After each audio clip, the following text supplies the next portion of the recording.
Alors, Georges veut tellement me faire l'amitié de venir que je suis obligé de renouveler mes sujets.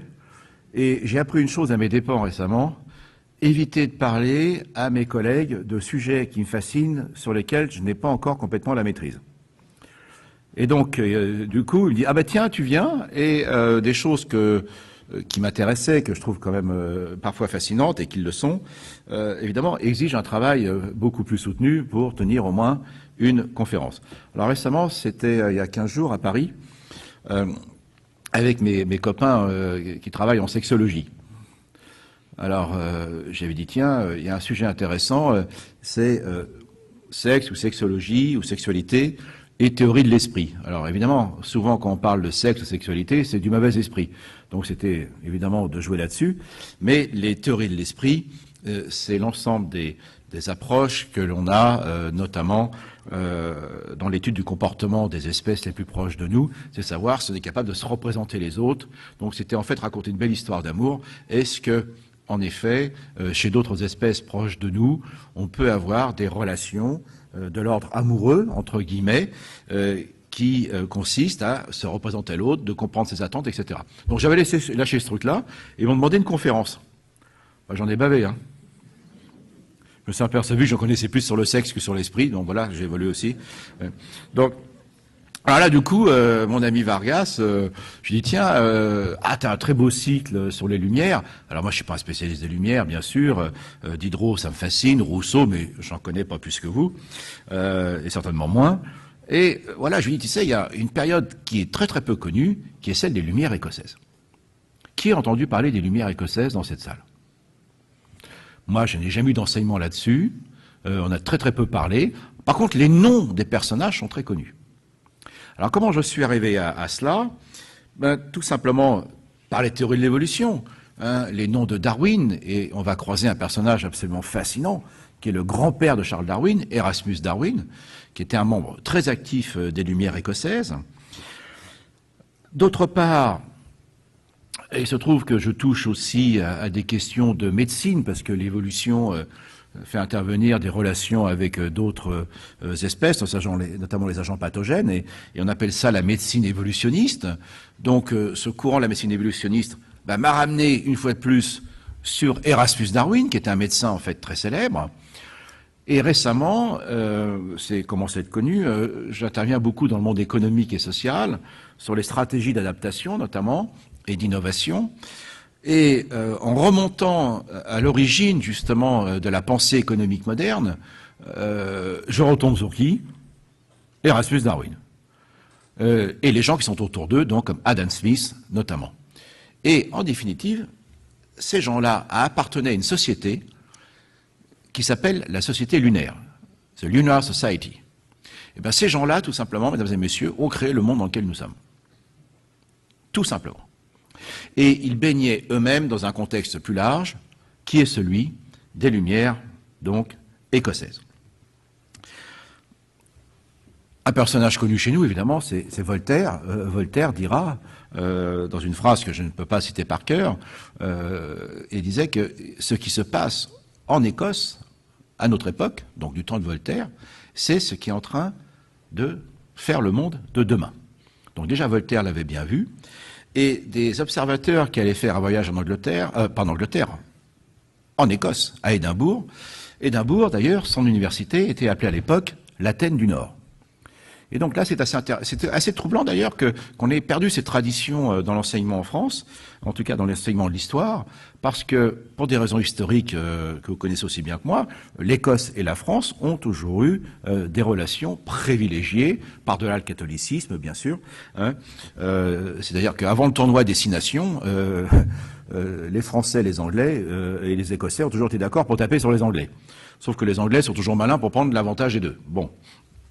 Mais en attendant, on avait perdu, en tout cas à ma connaissance, ce fil-là, et les acteurs des Lumières écossaises étaient en fait très liés, bien sûr, aux acteurs des Lumières françaises.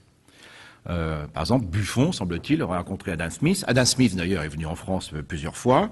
Il y avait le mouvement de la naissance, évidemment, des courants économiques avec Kenney et compagnie. Donc, en fait, tout ça, c'était le même creuset, sauf que en effet, les Lumières écossaises sont beaucoup plus pragmatiques. Hein, on est plus dans une approche qui va toucher à l'économie, à la mise en œuvre des changements de la société à travers l'économie, et ça va être évidemment la révolution industrielle. Ils sont les auteurs de la révolution industrielle, ces gens-là. Tandis que nous allons conserver, et c'est beaucoup plus lié d'ailleurs à notre pensée universaliste, à ces Lumières qui étaient beaucoup plus cohérentes d'ailleurs d'un point de vue intellectuel chez nous, avec tous ces grands noms que vous connaissez très bien.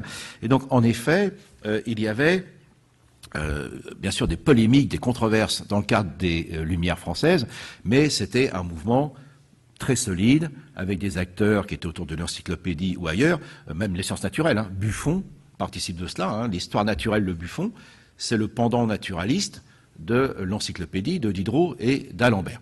Donc tous ces gens-là se connaissaient très bien, ils connaissaient les acteurs des Lumières écossaises, sauf que les Lumières écossaises, en définitive, c'est un mouvement qui est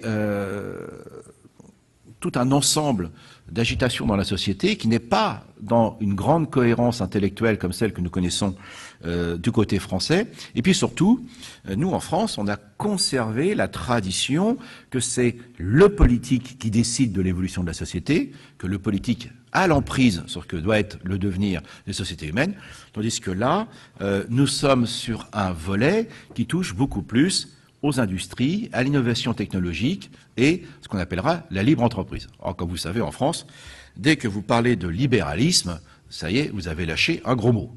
Hein, alors qu'en fait, en France, on ne sait pas du tout ce qu'est, et ce qu'on va évoquer là, les fondements du libéralisme d'un point de vue philosophique dans le cadre des Lumières écossaises. Pour nous, le libéralisme, c'est confondu avec le vilain capitalisme, aujourd'hui capitalisme boursier, dont on parle évidemment à nouveau. Non, c'est pas du tout ça l'esprit libéralisme. Il y a toute une éthique autour de l'action de ces personnes-là que je vais évoquer rapidement, et en m'excusant par avance, parce que je suis sur un terrain que je découvre, il y a quelques livres en anglais, mais il n'y a quasiment rien en français là-dessus.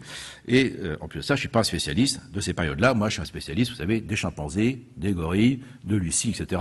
En plus, comme ils disent rien, je peux dire ce que je veux d'eux, personne ne me conteste. Tandis que là, il y a certainement des collègues universitaires, ça risque de revenir. Bon, mais c'est normal. Hein. Vous savez, quelqu'un avait dit au Moyen-Âge, hein, Dieu a inventé l'université et le diable les collègues. Mais c'est comme ça qu'on avance. Bon. C'est fait pour ça, les controverses. Il n'y a pas de domaine dans lequel on puisse avancer sans qu'il y ait évidemment des débats et des controverses.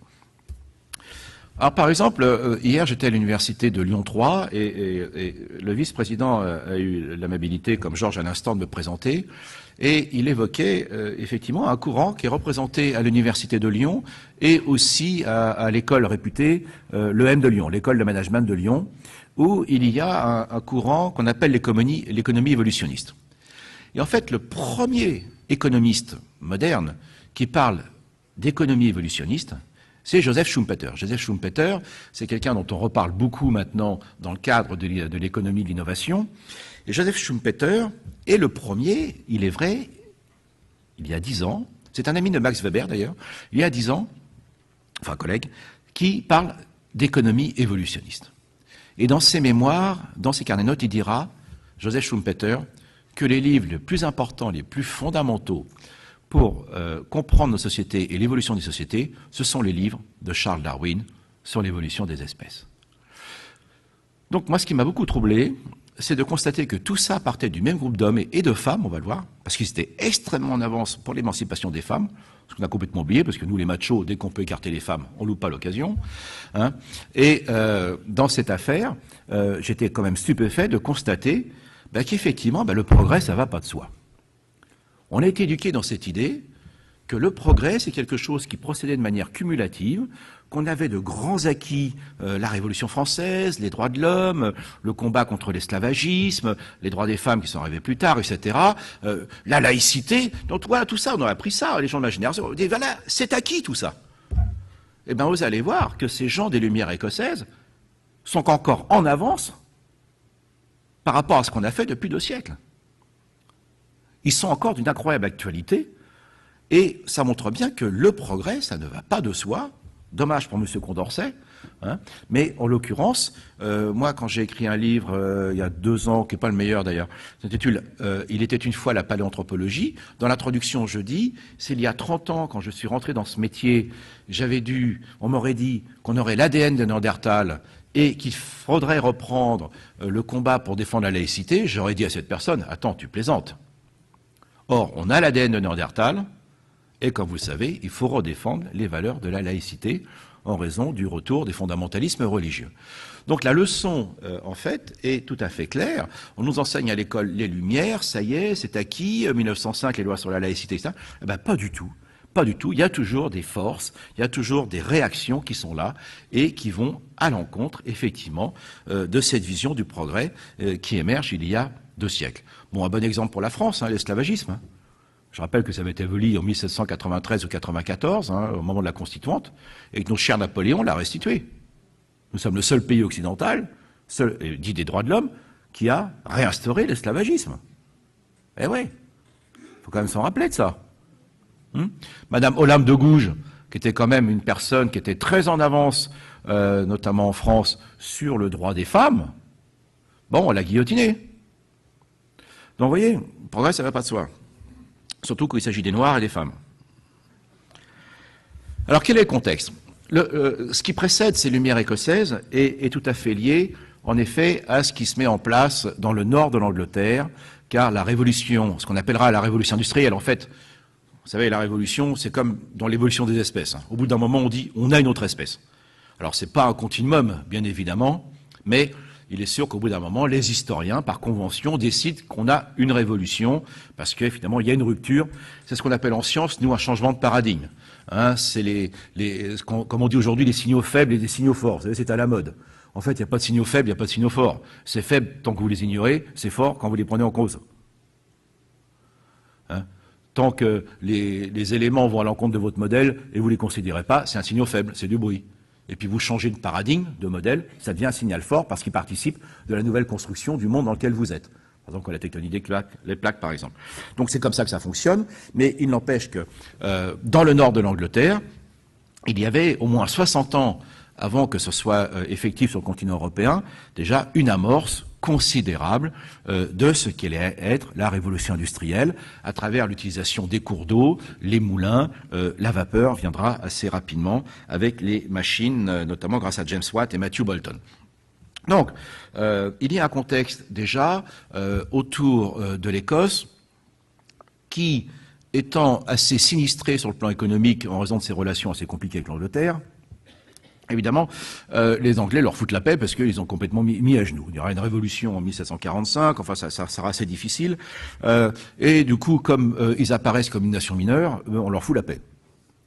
Ce qui va permettre justement à cette université d'Édimbourg d'être, et puis d'autres, il y a Glasgow aussi, Aberdeen, etc., Stirling, mais c'est surtout autour d'Édimbourg, de devenir l'Athènes du Nord. Surtout, en l'occurrence, ça sera une des conséquences, ça c'est à la fin du XVIIIe, de ce qui va se passer en France avec la terreur. Il y aura eu vraiment la Révolution française va faire un petit peu peur quand même aux autres pays, aux autres nations de l'Europe, et donc pas mal d'intellectuels quitteront donc Paris et la France.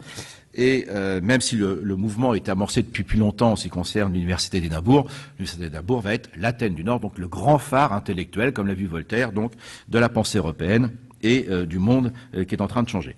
Alors il y avait déjà effectivement toute une tradition d'un point de vue philosophique, avec Thomas Hobbes, évidemment, et bien sûr David Hume, qui est quand même, David Hume, qui est une des premières pensées, qui est à l'origine de l'empirisme en philosophie. Alors là, je suis sur des terrains un peu glissants en ce qui me concerne, pardonnez-moi. Mais en tout cas, une philosophie qui est basée sur l'empirisme, sur l'expérimentation, ça sera le sensualisme, etc. Et c'est typiquement, dès le départ, contre la pensée cartésienne. La pensée cartésienne qui est la nôtre, c'est une pensée dans laquelle, effectivement, c'est avant tout la raison, c'est nos concepts qui sont internalistes, qui ploient le monde à la raison, qui se fondent sur ce que je crois, pour caricaturer la pensée de Descartes. Alors, Descartes, c'est bien plus compliqué, mais par exemple, en France, il y a une confusion, on confond la pensée cartésienne et la pensée scientifique. Or, c'est pas du tout la même chose. La pensée cartésienne, c'est une conviction ou un concept profond, et on va déployer la raison qui va juger le monde et l'apprécier en fonction d'un concept premier. Alors que la science, c'est exactement l'inverse. Karl Popper, c'est au contraire, on va toujours re-questionner le concept premier à partir duquel on part. Donc déjà, c'est le problème. Et soyons clairs, on en est encore là. Quand vous avez des débats aujourd'hui sur le réchauffement climatique, où d'un côté, vous avez 2500 scientifiques du monde entier, ce qui s'appelle le GIEC, et de l'autre côté, 2 ou 3 scientifiques français qui les contestent au nom du ce que je crois, on est sur un modèle cartésien archaïque. Et ça, c'est pas récent. Ça a toujours existé à l'Académie des sciences en France. Par exemple, ça sera toujours les biologistes comme Georges Buffon, grâce à Émilie du Châtelet au passage, qui était la maîtresse de Voltaire, enfin un petit temps en tout cas, qui, par exemple, l'introduction de la pensée newtonienne en France s'est heurtée à la pensée cartésienne. Ça a bloqué pendant très longtemps. Et en fait, il a fallu attendre la fin du XVIIIe siècle et l'action de Buffon, entre autres, pour qu'il y ait en effet une acceptation de la physique copernicienne et newtonienne en France. Alors derrière, après ça, une fois que c'est parti, on a été très bon. Mais aujourd'hui, dès qu'on touche à la nature, vous avez encore cette séparation majeure, conceptuellement, entre une pensée cartésienne, mal comprise d'ailleurs, du rapport hostile de l'homme à la nature, par exemple dire non, l'homme ne peut pas être en cause dans ce réchauffement climatique. C'est simplement un acte de foi, parce qu'on sait très bien que scientifiquement, nos activités agissent sur le climat et la biodiversité. Donc vous voyez, tout ça, c'est pas récent, comme quoi, vous voyez, on n'a pas beaucoup avancé sur ces grandes positions. Alors, il y a aussi une grande tradition anglaise qui commence à bien émerger en France aujourd'hui, ce qu'on appelle l'utilitarisme. Alors, ce concept philosophique d'utilitarisme, qui vient de Jeremy Bentham et du temps de Darwin de John Stuart Mills, c'est une position philosophique qui dit que nos actions, ou ce que nous faisons, doit en fait bénéficier au plus grand nombre. Donc, c'est une théorie qui dit qu'on doit agir de telle manière à augmenter au mieux notre bonheur et à réduire le plus possible les effets néfastes ou les effets négatifs. Donc on associe cela au conséquentialisme, c'est-à-dire que nos actes ont des conséquences, et l'idée de l'utilitarisme, effectivement, c'est que nous menions des actions personnelles et bien sûr politiques, de telle sorte que ceci bénéficie au plus grand nombre en réduisant au maximum le malheur des autres. Donc ça peut sembler un petit peu cynique, mais là on est complètement à l'inverse effectivement de ce que l'on pense nous sur l'Europe continentale et notamment en France, où on considère que ce qui est bien et mal est jugé à partir d'une déontologie ou partir d'une ontologie, c'est-à-dire c'est le fondement de la pensée qui va mener à notre action, qui lui fait l'objet donc du jugement ou de l'appréciation, alors que dans l'utilitarisme, c'est la conséquence des actes qui lui est évaluée par la société ou les gens qui se chargent de faire cela. Et donc, effectivement, on comprendra bien que cette pensée utilitariste, aujourd'hui, c'est intéressant, on la retrouve dans les débats sur les animaux et le droit des animaux. Je rappelle que la France est un des derniers pays à ne pas comprendre que les animaux souffrent. À cause de Descartes, c'est toujours l'animal-machine. Nous sommes extrêmement en retard. Nous sommes le seul grand pays occidental qui n'a pas d'école d'éthologie, d'études du comportement. Alors là, il y a un film qui va sortir de Walt Disney sur les chimpanzés. Allez-y, vous allez voir, c'est décapant, tout ce qu'ils savent faire. Eh bien, non. Récemment, vous pouvez le voir, vous pouvez le podcaster, c'était dimanche dernier. Je suis frité en direct, pardon pour le terme, avec mon amie Elisabeth de Fontenay, à propos de mon livre « L'homme est-il un grand singe politique ?» Pour nos philosophes français, il y a un crime de lèse-majesté dès qu'on ose comparer les hommes aux grands singes. C'est une atteinte à notre dignité, qui est évidemment d'ordre non pas terrestre, c'est le moins qu'on puisse dire. Donc c'est de l'ordre de la métaphysique. Elisabeth de Fontenay, c'est une grande amie. Vous regardez la bibliographie des livres cités chez Elisabeth de Fontenay, pourtant c'est la philosophe française la plus en avance sur ces questions sur l'homme et l'animal, vous n'avez jamais Darwin de cité, Pascal Pic, Franz de Waal ou quoi que ce soit. Ce qu'on appelle une sorte d'immunité épistémique. Ok, nous les philosophes on parle de l'animal, mais on ne veut pas entendre parler des gens qui s'occupent des animaux. C'est la métaphysique. Et donc nous sommes extrêmement en retard, et ce qui amène d'ailleurs à des situations complètement ubuesques. Récemment, anecdote, je fais une intervention comme ça devant un grand groupe, ou une assemblée, je ne sais plus laquelle, et puis il y a des gens qui font l'expérimentation biomédicale, ils me disent « Ah ben ça y est, on a compris le problème ». Parce qu'en fait, chez beaucoup d'espèces, notamment chez les singes, il y a de l'altruisme. Il y a de l'altruisme. Et l'altruisme, effectivement, un terme qui est inventé d'ailleurs par Auguste Comte, l'altruisme, c'est quoi? C'est conçu chez nous, dans la culture française, comme un acte dédié aux autres, sans attente de retour. Vraiment, c'est un acte altruiste. Et ce qui se fait bien, hein, les gens qui sont dans les ONG, les Restos du Cœur, le Secours catholique, hein, les gens font cela, bien sûr, il y a une reconnaissance personnelle, mais avant tout, c'est un acte dirigé vers les autres. Et vous voyez que l'utilitarisme, c'est pas du tout ça. L'utilitarisme, c'est plutôt de l'altruisme intéressé. Je fais de bonnes actions, de toute façon, ça va me revenir d'une manière ou d'une autre. Ben, les macaques ont compris le truc. Dans une expérimentation, vous savez que quand on teste une molécule, ou quand vous avez un test médical, vous savez, il faut être à jeun. Donc, comme on pensait encore en France que les macaques sont des gros égoïstes qui pensent qu'à bouffer leur petite nourriture et qui s'en foutent des autres, donc dans l'animalerie, ben, on donnait à manger à ceux qui ne faisaient pas l'objet de l'expérimentation, et par contre, les autres étaient à jeun, de telle sorte qu'on puisse tester donc la molécule. Et puis ils ne comprenaient pas, les résultats n'étaient pas bons. Ben, c'est qu'en fait, dès que les animaliers ou les chercheurs étaient sortis de la salle, les macaques partageaient. Parce qu'ils ne sont pas bêtes. Parce que demain, c'est peut-être moi qui vais être à jeun, donc je donne, comme ça l'autre, il va me rendre demain. Vous voyez la différence entre l'altruisme à l'Auguste Comte et l'altruisme de façon utilitariste, où c'est un altruisme d'une manière plus ou moins intéressée. Vous voyez, donc tout ça, quand même, repose sur des conceptions radicalement différentes d'un point de vue déontologique. Et il est vrai, et c'est pour cette raison que les Lumières françaises échappent à cette vision des Lumières écossaises, c'est que dans ces Lumières écossaises, il y a une tradition liée à l'expérimentation, à l'observation, et bref, à la démarche scientifique. Et on va voir que dans le groupe des Lumières écossaises, et surtout dans le club de la Lune, vous avez des industriels, vous avez des scientifiques. Vous en connaissez beaucoup, vous, dans les Lumières françaises ? À part Quesnay, qui est un petit peu à l'origine de la pensée économique, vous n'avez, ou les naturalistes comme Buffon, mais il n'est pas perçu, Buffon, comme un membre actif de la pensée des Lumières. Nous, c'est toujours de l'ordre de la philosophie, ou ce qu'on appellera plus tard les sciences humaines. Donc, vous voyez, des fondements radicalement différents. Et dans cette affaire, nous avons donc un mouvement extrêmement actif dans le nord d'Angleterre, donc qui est justement autour de Birmingham et Sheffield au nord, et évidemment, juste au-dessus, vous avez l'Écosse, et tous ces personnages vont aller à l'université d'Édimbourg, tout simplement. Et là, on a la naissance d'une bourgeoisie entrepreneuriale et cultivée, qui va s'opposer traditionnellement à la noblesse de la terre, celle des anglicans, soutenue évidemment par l'Église d'Angleterre.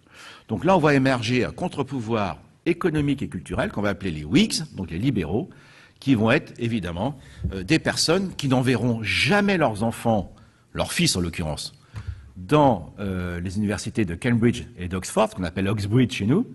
Ils enverront toujours leurs enfants à l'université d'Édimbourg, la libérale, évidemment. Hein. Alors, tout ça s'inscrit dans un mouvement des sciences important, parce que d'ailleurs, si les académies des sciences... Alors la première société savante, elle était à Rome, ça s'appelle la Société du Lynx, c'est en 1605, vous voyez, c'est tôt, hein, c'est avant le procès de Galilée. Et là, je viens de lire un livre d'un collègue universitaire, que je ne connais pas plus que ça, à part son livre, qui s'appelle David Land, et il explique quelque chose de fascinant. Et là, on va retrouver un petit peu des grandes différences entre le nord et le sud de l'Europe. Ce livre s'appelle De la richesse des nations, donc ça s'inspire directement du livre célèbre d'Adam Smith. Et là, il dit au départ, la pensée scientifique. Alors c'est quoi la pensée scientifique? C'est pour ça que la pensée cartésienne et la pensée scientifique, alors que Descartes était aussi un grand scientifique, soyons clairs, il a des contributions en optique, en mathématiques qui sont importantes. Mais il y a une philosophie qui est là, qui va à l'encontre de la démarche expérimentale. Et donc, en tout cas, sa compréhension. En fait, ça commence bien dans le sud de l'Europe. Bon, Galilée a des petits problèmes, c'est sûr, mais ça s'arrange quand même pas trop mal. D'autres grand Louis XIV. Alors le vrai grand Louis XIV que j'aime bien, moi, c'est celui de Saint-Germain-en-Laye, le jeune, celui qui crée tous les arts de la scène, la danse, la comédie, etc., avec Molière, Racine, Beauchamp et compagnie, Lully évidemment. Voilà. Donc l'Académie des sciences en France, sous l'impulsion de Colbert, est créée en 1666. Mais il y a un problème, et vous le savez bien ici, ça va s'arrêter avec la révocation de l'édit de Nantes. C'est-à-dire, en définitive, dans le monde catholique, ça se passe très bien avec les scientifiques, tant qu'il n'y a pas la réforme qui déboule. Et quand arrive la menace de la réforme, il va y avoir l'Inquisition, et à partir de là, c'est complètement dingue, à partir de l'édit de Nantes notamment, eh bien, dans toute l'Europe, le sud de l'Europe, qui était très en avance en ce qui concerne la pensée scientifique grâce à Galilée, l'approche expérimentale, la modélisation, etc., nous allons prendre, à partir de là, sauf la France qui est entre les deux, beaucoup de retard. Et donc c'est intéressant parce que beaucoup de chercheurs, d'ailleurs, voient la concomitance entre la réforme et l'émergence de la pensée scientifique. Puisque dans la tradition catholique, on reçoit la parole de Dieu à travers l'exégèse, donc, des évêques ou des docteurs de l'Église. Nous n'avons pas accès directement au texte, en plus de ça, c'était en latin. Voilà. Alors que dans la réforme, évidemment, la vulgate, la traduction de la Bible, c'est d'accéder directement au texte. Et bien là, mesdames, ça va aussi amener quelque chose d'important pour vous. Puisqu'effectivement, on le verra, puisque tout croyant dans le monde réformé doit pouvoir lire directement les textes de la Bible, eh bien, les femmes seront plus rapidement éduquées dans le monde réformé que dans le monde catholique. Vous voyez ? Donc, il y a ça, et surtout, c'est quand même étonnant, quand on regarde avec le recul de l'histoire, Newton, Charles Darwin, John Herschel, Francis Bacon, tous les grands scientifiques ou philosophes anglais sont enterrés à Westminster. Adam Smith, David Hume, etc. sont statufiés, les gens des Lumières écossaises que l'on va voir de la Lumière Société, sont statufiés en Écosse. Nous, Lamarck, on l'a quasiment foutu la fosse commune. Donc, depuis ce problème de la réforme, il y a en fait une très mauvaise relation avec le monde scientifique, sauf si c'est à décrire effectivement des fonctions comme la grande tradition de la biologie française. Mais en attendant, c'est quand même assez étonnant de constater que les théories de l'évolution que je connais bien, eh bien, nos grands évolutionnistes ont été fustigés par l'histoire, ont été complètement vilipendés de leur temps, les Lamarck, les Geoffroy Saint-Hilaire, etc., alors qu'en Angleterre, ils les enterrent à Westminster. Et donc ça va faire une énorme différence, effectivement, dans la suite de notre histoire, et c'est pas étonnant qu'on retrouve une grande différence entre le monde des Lumières françaises, qui passe à côté d'une vraie démarche scientifique, Buffon à part, mais c'est un peu particulier, alors que eux, ils y participent donc immédiatement. Alors, qui sont ces personnes? Alors, il y a des personnages absolument étonnants. Alors là, ça va faire un petit peu catalogue, pardonnez-moi, mais donc, contexte, la révolution industrielle, une révolution philosophique importante qui est l'empirisme, le sensualisme, etc., donc qui est là et qui est une forme de naturalisme, soyons très clairs dans cette affaire-là. Et j'aime beaucoup l'expression d'ailleurs de mon collègue Laine qui dit, en plus de ça, c'est l'invention de l'invention, c'est-à-dire l'invention de l'invention, et il dit aussi que c'est aussi la capacité d'avoir une indépendance intellectuelle par rapport à la religion, évidemment, et d'avoir aussi la capacité de débattre des idées qui avancent. Donc, dans ce grand mouvement, on va voir apparaître des gens qui vont annoncer des débats qui sont aujourd'hui pas encore complètement résolus. La révolution industrielle. En fait, jusqu'à la première révolution industrielle, toutes les innovations technologiques dans l'histoire de l'humanité ont été accompagnées directement d'une augmentation de la démographie. Alors là, ça m'a éclairé en écoutant ce cher Michel Serres récemment, avec qui nous étions ensemble. En fait, tous les grands changements que nous avons dans l'histoire de l'humanité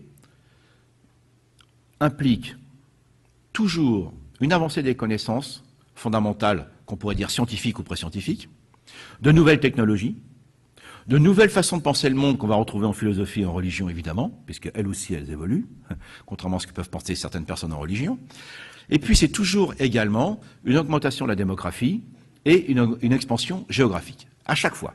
Et ben, par exemple, et c'est ça que je suis en train de voir d'un point de vue de la préhistoire, c'est ce qui se passe au Paléolithique supérieur. Là, ça nous ramène il y a environ 40 000 ans. Il y a 40 000 ans, mesdames et messieurs, sur la Terre, il y avait plusieurs espèces d'hommes. Il y avait nous, les Homo sapiens, qui étions au sud de l'Europe et de la Méditerranée, parce que nous sommes africains. Au nord de la Méditerranée, il y avait les hommes de Néandertal. Sur l'Asie centrale, on les a découverts il y a peu de temps, il y a les hommes de Denisova. Donc, il y a une espèce d'équilibre. Hein. Par moment, Néandertal remonte, descend, Cro-Magnon remonte. Donc, c'est la théorie des équilibres d'Adam Smith, hein, l'offre et la demande. Hein, pardon. Donc, ça s'équilibre. Voilà. Alors que notre espèce est connue depuis 200 000 ans, alors j'ai appris une nouvelle, tiens, dans le débat sur le mariage pour tous, là. J'ai appris de la bouche de M. Guénaud que le mariage monsieur, madame et le petit gamin et le pavillon de banlieue, ça date de 200 000 ans. C'est formidable comme on est en retard, nous les préhistoriens. Enfin bref, passons, je vais m'occuper de son cas. Mais en attendant, nous, notre espèce remonte à 200 000 ans, et ça, ce sont les fossiles qui nous le disent, mais on a un changement considérable qui se passe il y a 50 000 ans. Là, nos ancêtres, et nous, les 7 milliards d'hommes et de femmes sur la Terre, nous descendons de 50 000 individus, d'un point de vue génétique, hein, de cette période-là, nous allons faire ce qui n'a jamais été réalisé par d'espèces de mammifères, nous répandre depuis l'Afrique, et nous allons même cohabiter avec Néandertal, Denisova et les autres, et on va même les supplanter et finir par les éliminer. Alors, c'était pas volontaire, mais ils ont fini par disparaître. Or, pourtant, Néandertal, il est sur son territoire. Ça fait 400 000 ans qu'il est là en Europe. Il est adapté biologiquement, physiologiquement. Et qu'est-ce qui fait que nous, qui venons du Sud, nous sommes capables de les supplanter? Eh bien, très certainement, Néandertal était très intelligent, ils avaient une communication symbolique, ils avaient des parures, ils enterraient leurs morts. Donc, sur le papier, ils sont tout aussi humains que nous. Mais qu'est-ce qui fait que nous, on va les supplanter? Ah, ça va prendre quelques milliers d'années, je vous l'accorde, mais ça correspond aussi à des innovations technologiques, certainement de nouvelles croyances qui s'expriment par l'explosion de l'art préhistorique, des moyens de diffuser les connaissances dans le groupe certainement différentes, bref, une révolution en vrai sens du terme qui implique une révolution cognitive, une révolution des connaissances, des représentations, des technologies sociales, etc. Tout ça va toujours en même temps.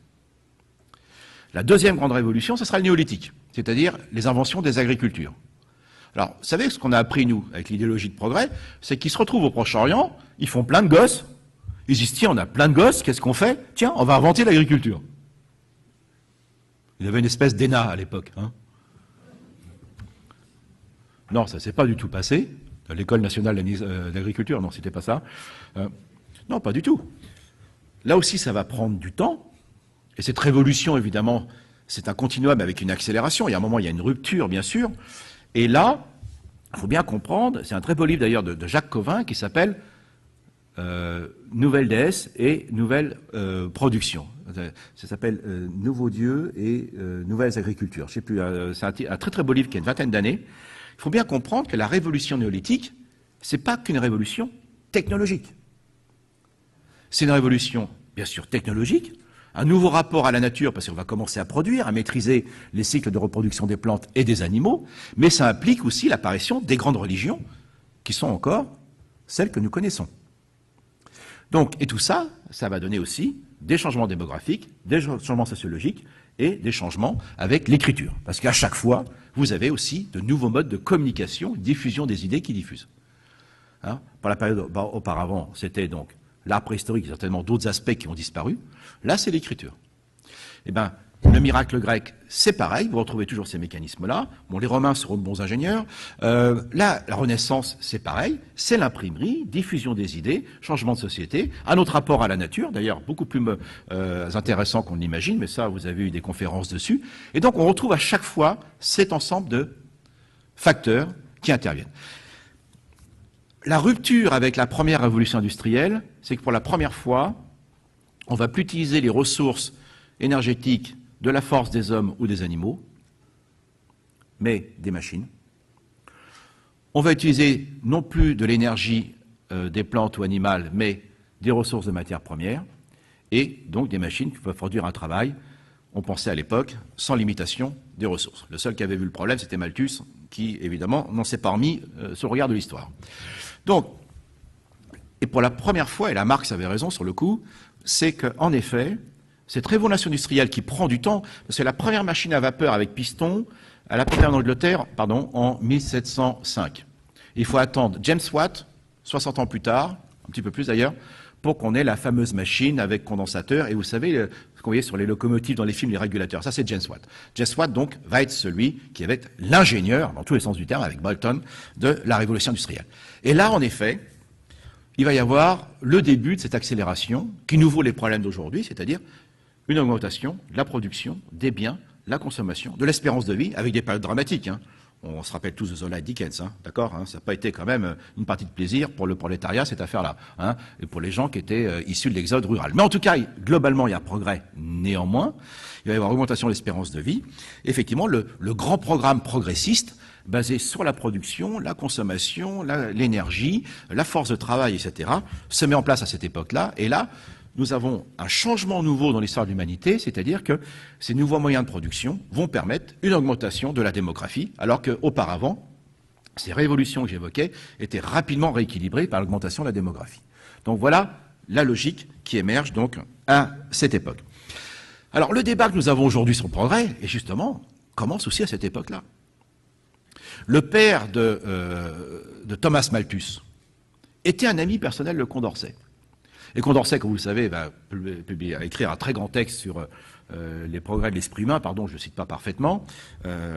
Et donc, cette grande idée que les hommes sont capables, par leur génie et leurs inventions, d'améliorer leurs conditions, et c'est encore l'objet de beaucoup d'assemblées dans le monde, que d'améliorer l'homme et ses conditions et son rapport donc à la nature et à la vie.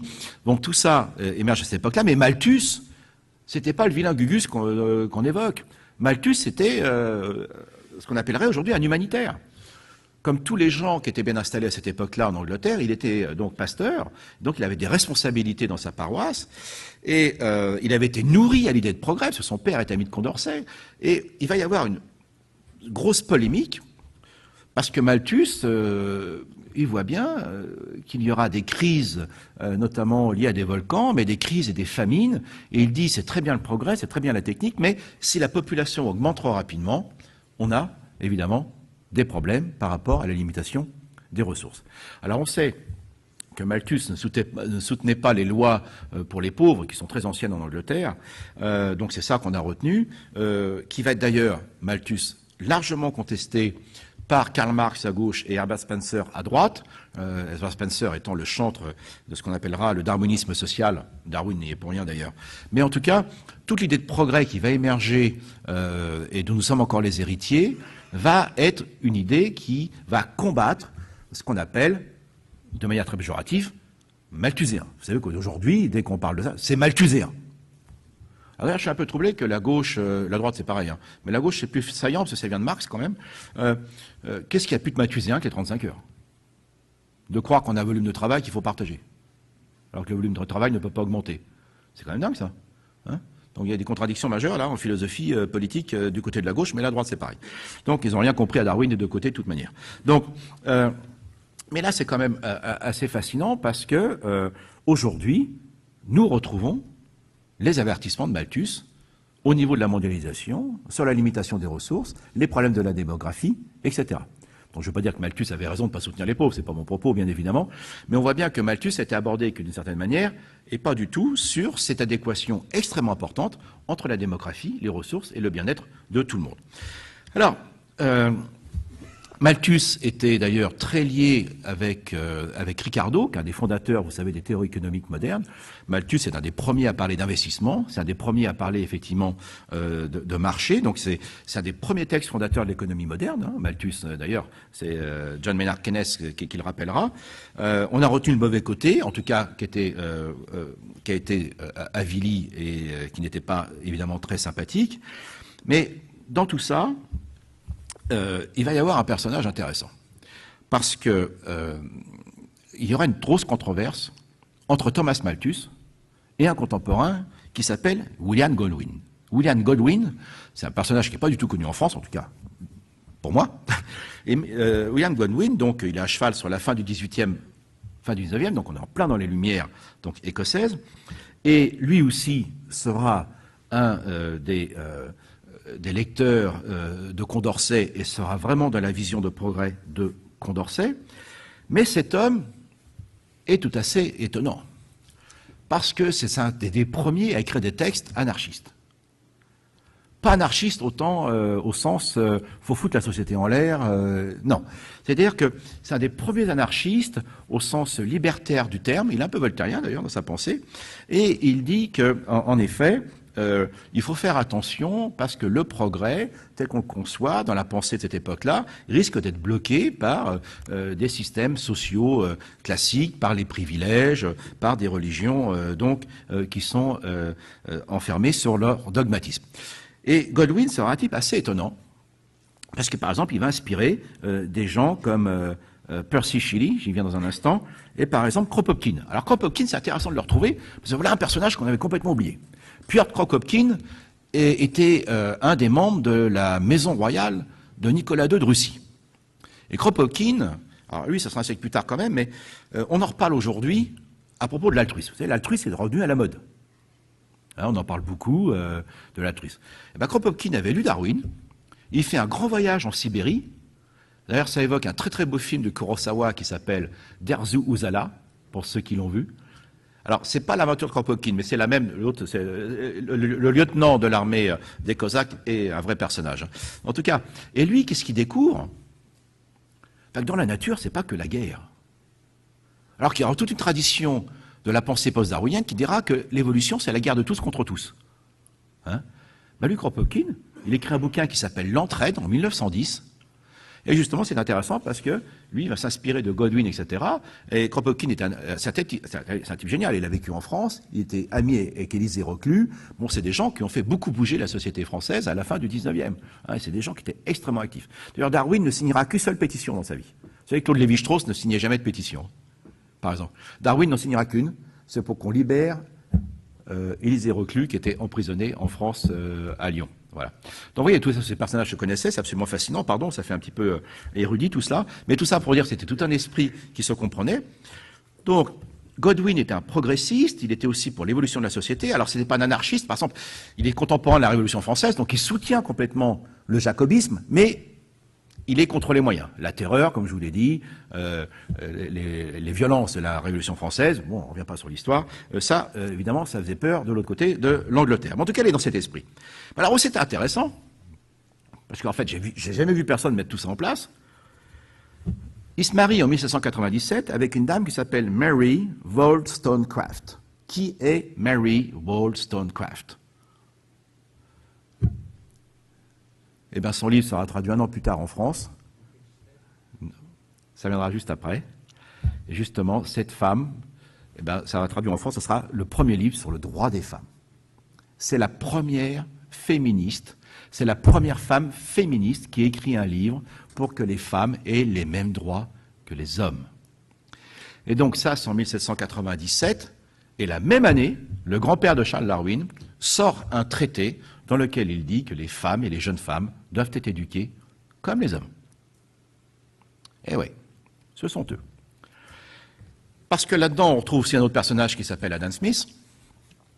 Et en fait, il y avait toute une éthique chez ces gens-là, une véritable action politique. C'est-à-dire qu'en fait, ils sont les inventeurs du libéralisme en sens entrepreneurial. C'est-à-dire qu'on doit mener une action qui va bénéficier à l'ensemble du groupe. C'est quoi l'essence du libéralisme de ces gens-là? C'est que le succès de certains individus bénéficie à l'ensemble de la société. C'est ça l'esprit libéral. C'est une vraie philosophie. Mais derrière, ils vont plus loin. Ils assument les conséquences de leur pensée. Ils disent, à partir du moment où une société exploite un groupe d'individus, ces sociétés n'innovent pas. L'Empire romain est mort d'esclavagisme.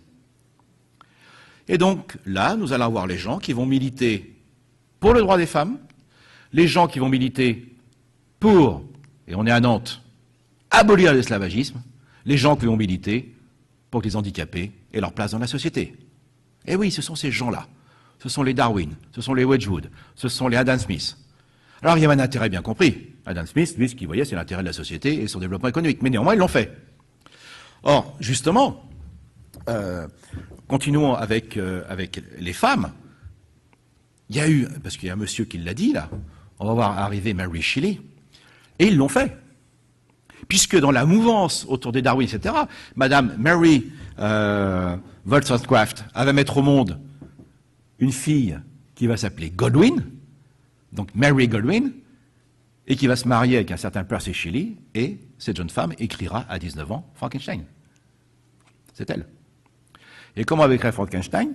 Parce que, alors l'histoire est belle, je ne sais pas si je vous l'ai raconté déjà, mais parce qu'il y a une autre femme qui va arriver, c'est la fille de Lord Byron. En fait, dans ce monde-là, qui est quand même extrêmement innovant, ils vont s'engager, ils vont éduquer les filles comme cela.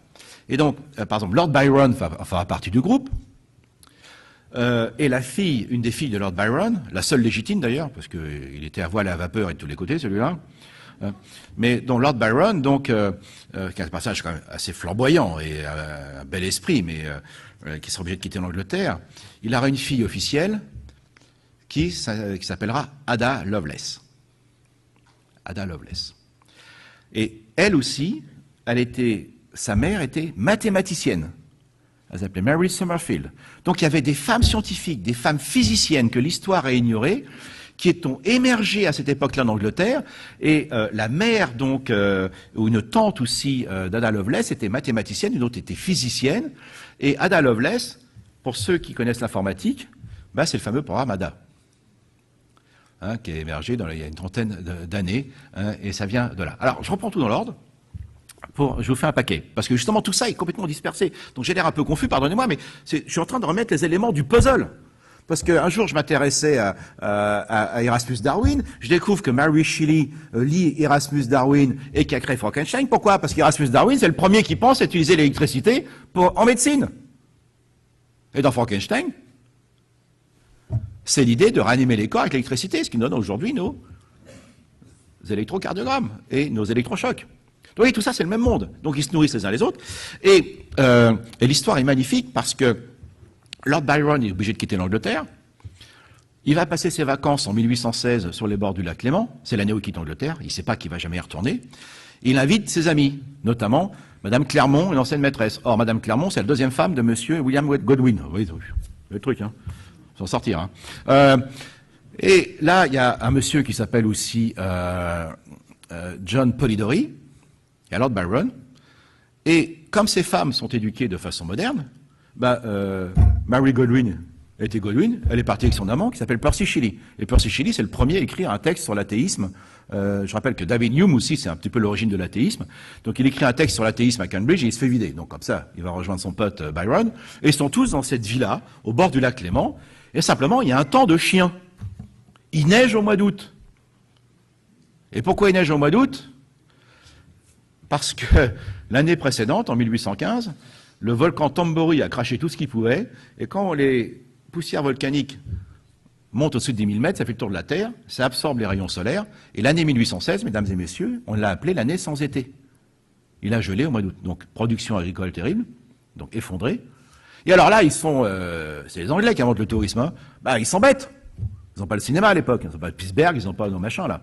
Donc ils se racontent des histoires. Mais ils ont puisé leurs histoires. Et alors Byron dit, on va inventer des histoires. Des histoires à se faire peur. Donc Lord Byron avait entendu parler de la littérature roumaine, donc notamment des vampires. Et c'est un des premiers textes, d'ailleurs, qui bricole comme ça, The Vampire, qui va être repris par John Polidori. Et c'est le premier texte sur les vampires, qui sera repris par Bram Stoker, 60 ans plus tard, avec Dracula. Et puis chacun doit trouver son histoire qui fait peur.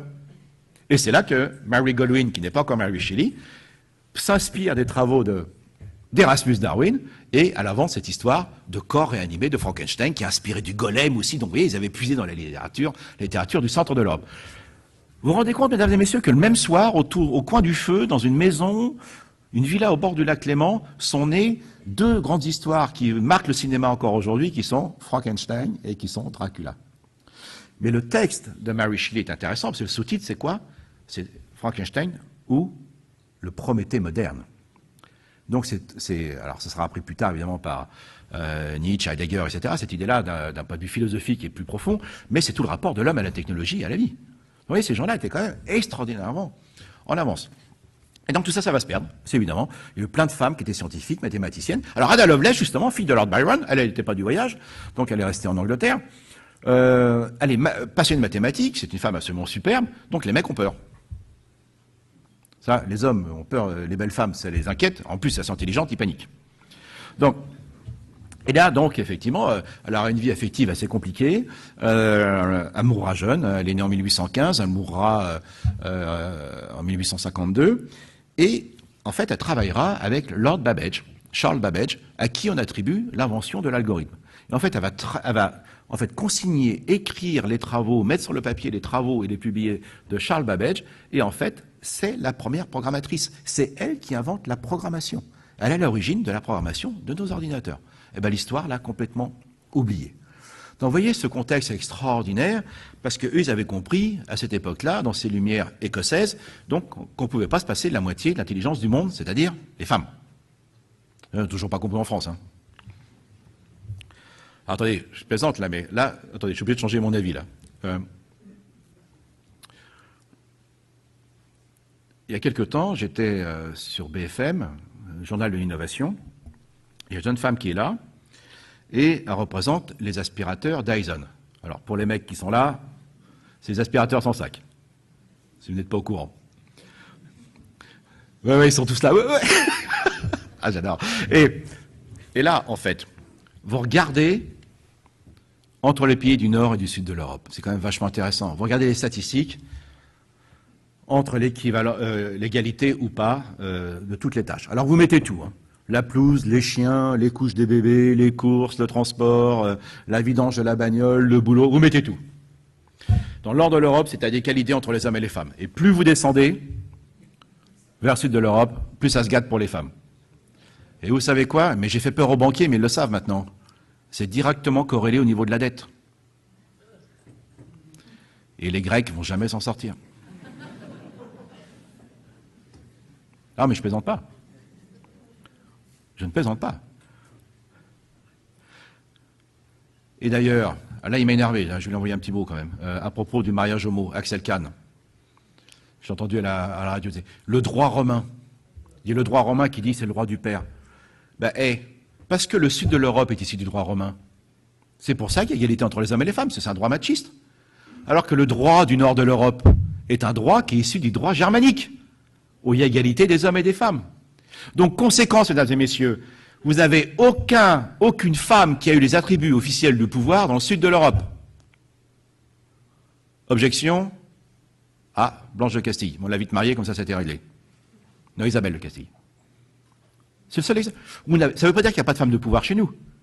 Vous n'avez aucune femme qui n'a jamais eu les attributs officiels de pouvoir dans les pays du sud de l'Europe. Alors on peut accuser les cathos, non, c'est quelque chose de plus profond et d'anthropologique. Alors que dans le nord de l'Europe, vous avez des impératrices, vous avez des reines. Donc vous voyez, donc nos lumières françaises ont guillotiné Olympe de Gouges, et là, vous voyez, on est quand même dans un autre contexte. Donc on traîne quand même de sacrés archaïsmes. Alors, conséquence sur le plan économique, eh bien, à part le presse purée, on n'a aucune innovation majeure dans les arts ménagers dans le sud de l'Europe. Bah ouais. Qu'on exploite les autres pour qu'on innoverait.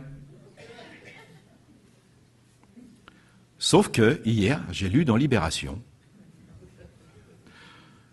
que plus les hommes font le ménage et ils passent aspirateur, moins ils font l'amour. Je suis en train de réouvrir les négociations à la maison.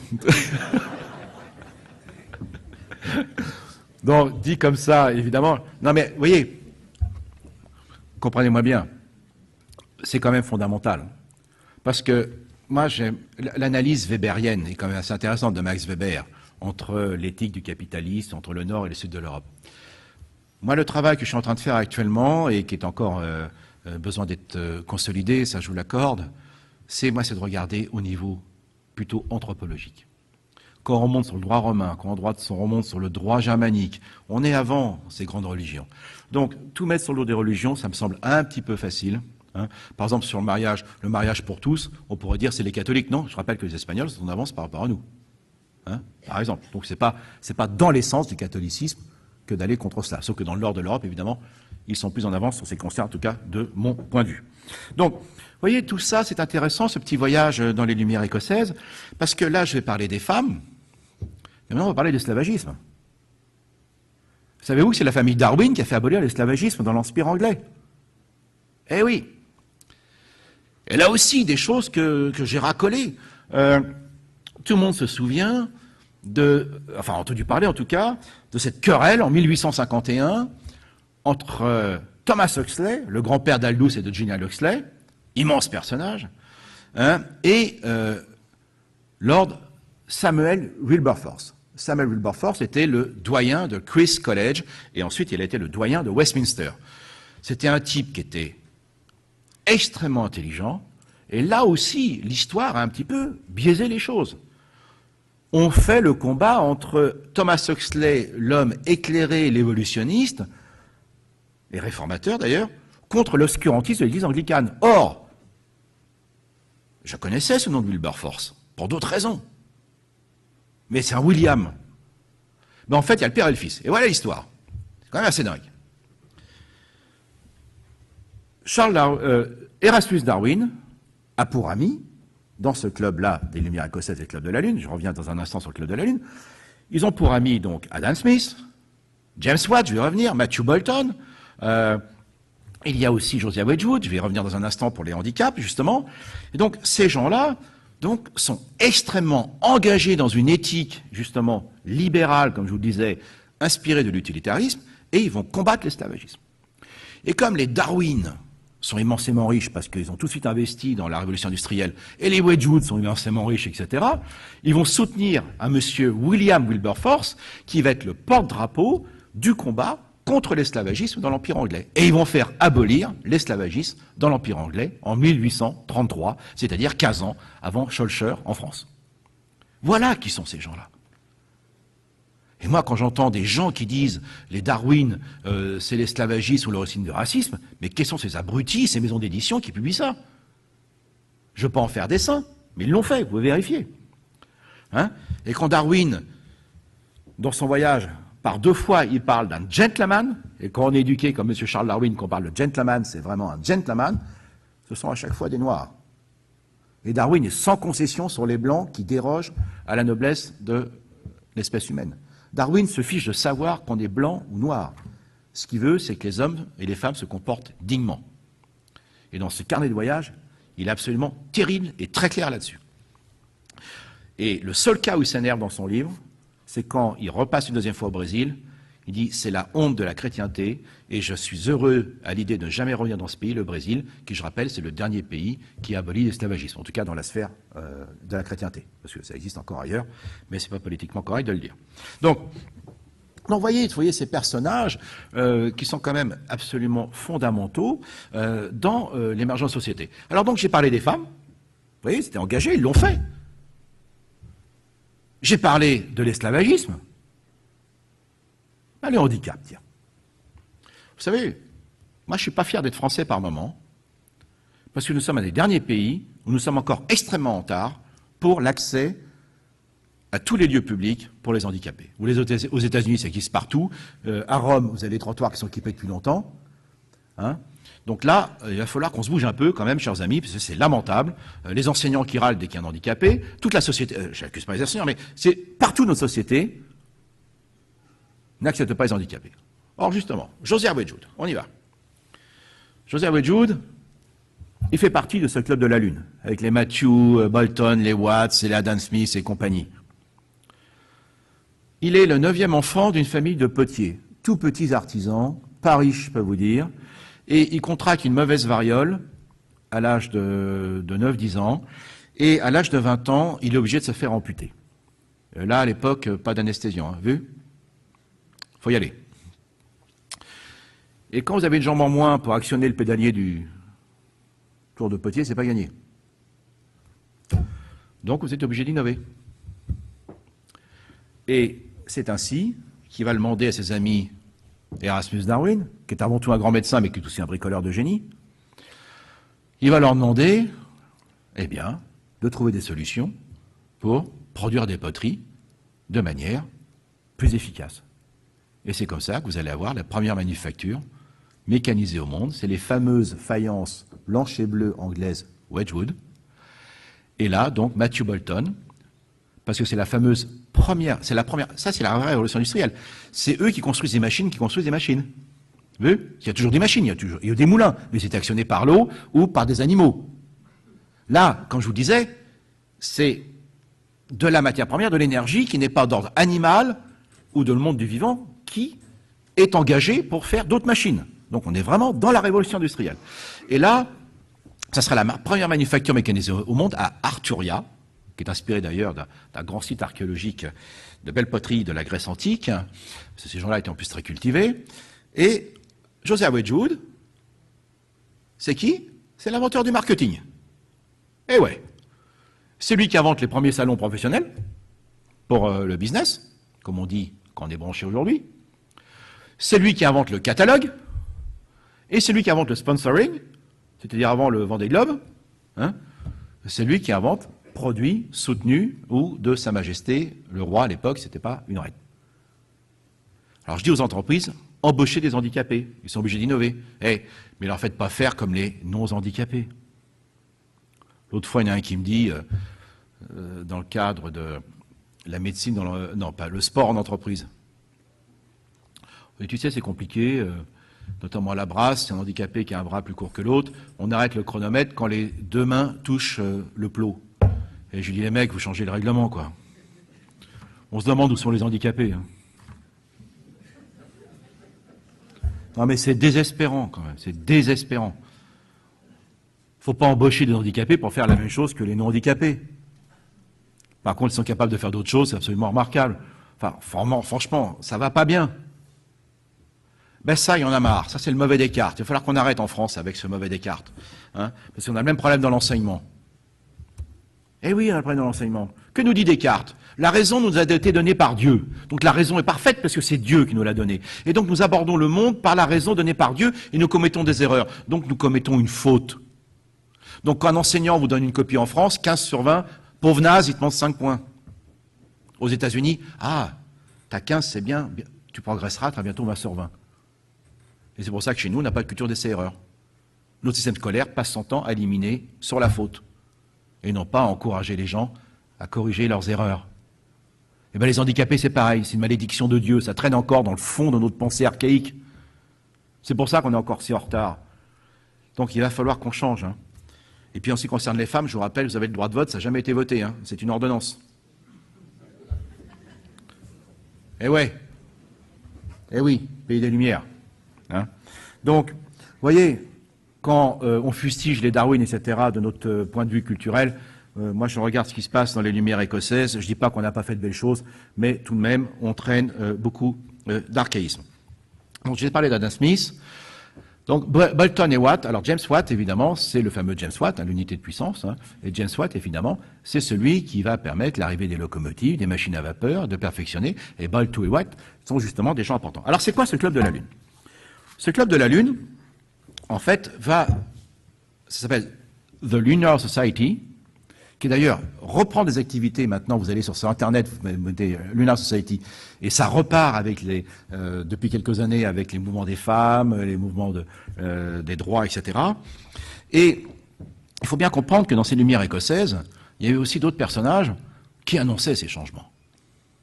Ça, je ne vais pas tous vous les citer, mais donc David Hume, j'en ai parlé, le philosophe, Adam Smith, évidemment, à l'origine entre autres des théories modernes de l'économie, mais il y a aussi un certain James Burnett, plus connu sous le nom de Lord Monboddo, mais vous ne connaissez toujours pas. Ce gars-là est un juriste, absolument génial, Et alors qu'il était juriste à la cour d'Édimbourg, enfin la cour de justice d'Édimbourg, c'est le premier qui va écrire en 6 volumes une histoire des origines du langage.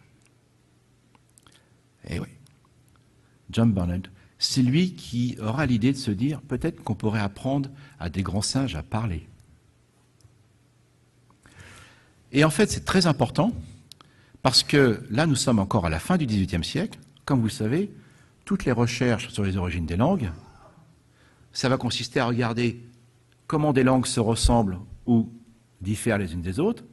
Plus elles se ressemblent, plus elles sont sœurs, plus elles sont différentes, plus elles sont éloignées.